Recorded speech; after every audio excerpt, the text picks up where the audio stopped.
सदर आसिफ अली ज़रदारी जी चीन यात्रा, सूबे हनान जे शहर चांगशा में सानी हैवी इंडस्ट्री जो दौरो, सानी ग्रुप जे चेयरमैन तांग शिव गो जी सदर के ब्रीफिंग।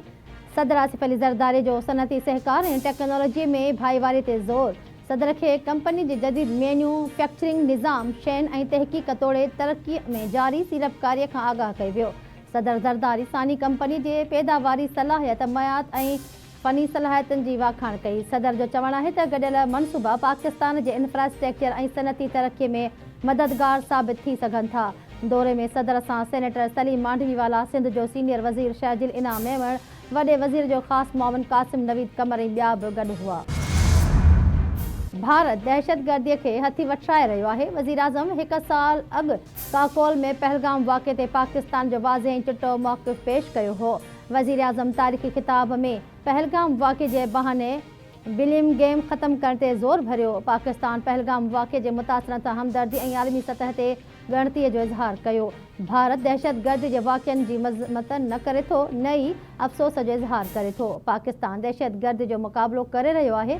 पाकिस्तान दहशतगर्दी ख़िलाफ़ जंग में 90,000 खां वधीक जानियुनि जी क़ुर्बानी ॾेई चुको आहे ऐं पाकिस्तान खे $600 अरब जो माशी नुक़सान बर्दाश्त करणो पियो। पाकिस्तान भारत जे बेबुनियाद इल्ज़ामनि जो भरपूर ऐं असराइतो जवाबु ॾिनो। इतलात वारे वफ़ाक़ी वज़ीर अताउल्ला तारड़ जी ॻाल्हि ॿोल, संदसि चवणु आहे त वज़ीर आज़म भारत खे पहलगाम वाक़े जी शफ़ाफ़ ऐं अणधुरी जांच जी आछ कई हुई। जांच जी आछ बाद भारत सिफ़ारती महाज़ ते बैकफुट ते हलियो वियो। आलमी हिमायत पाकिस्तान खे मिली। भारत तरफ़ां जांच जी आछ जो जवाबु न ॾियणु उन जे मौक़िफ़ ते सवालिया निशान आहे। आलमी बिरादरी पाकिस्तान जे मौक़िफ़ खे तस्लीम कयो ऐं भारत जो बयानियो रद्द थियो। BLA, TTP ऐं ॿियनि दहशतगर्द गिरोहनि जूं कड़ियूं भारत सां मिलनि थियूं। अमेरिका सां ॻाल्हियुनि जे तनाज़ुर में ईरानी परॾेही वज़ीर अब्बास इराक़ची अॼु शाम वापसि इस्लामाबाद ईंदो। ज़रनि मूजिबि ईरानी परॾेही वज़ीर पाकिस्तानी क़यादत सां ॿीहर ॿितरफ़ी मुलाक़ात कंदो। अब्बास इराक़ची मस्कत मां रूस वञण बदिरां वापसि इस्लामाबाद अची रहियो आहे, तंहिं बाद मास्को वेंदो। व्हाइट हाउस में मीडिया डिनर दौरान फायरिंग, अमेरिकी सदर समेत समूरा माण्हू वाक़े में महफ़ूज़ रहिया। हमलेआवर पकड़ियो वियो। डोनाल्ड ट्रंप खे हिफ़ाज़ती घेरे में ॿाहिरि कढियो वियो। सदर ट्रंप महफ़ूज़ हंध मुंतक़िल। तक़रीब में अमेरिकी सदर जे ख़िताब खां अॻु फायरिंग जो आवाज़ अचण ते सीक्रेट सर्विस हरकत में अची वई। जाबदार खे गिरफ़्तार कयो वियो। परॾेही मीडिया मूजिबि अमेरिकी सदर ख़ैरियत सां आहे ऐं महफ़ूज़ हंध मुंतक़िल कयो वियो आहे। माई हमलेआवर जो हदफ़ हुयसि। फायरिंग जो ईरान जंग सां को तालुक़ नाहे। शकी शख़्स 50 गज़ परे खां हमले जी कोशिश कई। अमेरिकी सदर डोनाल्ड ट्रंप जो व्हाइट हाउस में मीडिया डिनर में फायरिंग जे वाक़े ते रद्दअमल।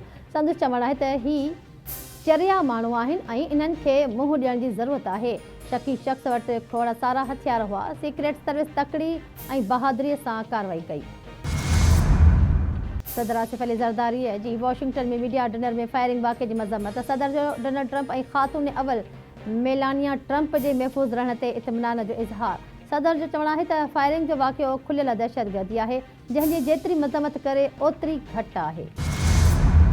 वज़ीर आज़म शहबाज शरीफ़ जी वॉशिंगटन में फायरिंग जे वाक़े ते ॻणतीअ जो इज़हार। चवे थो व्हाइट हाउस कोरिडेंस डिनर में फायरिंग जे वाक़े ते सदमो पहुतो आहे। सदर डोनाल्ड ट्रंप ऐं फर्स्ट लेडीअ जे महफ़ूज़ रहण ते इत्मिनान मिलियो आहे। मुंहिंजूं हमदर्दियूं ऐं दुआऊं अमेरिकी सदर सां गॾु आहिनि।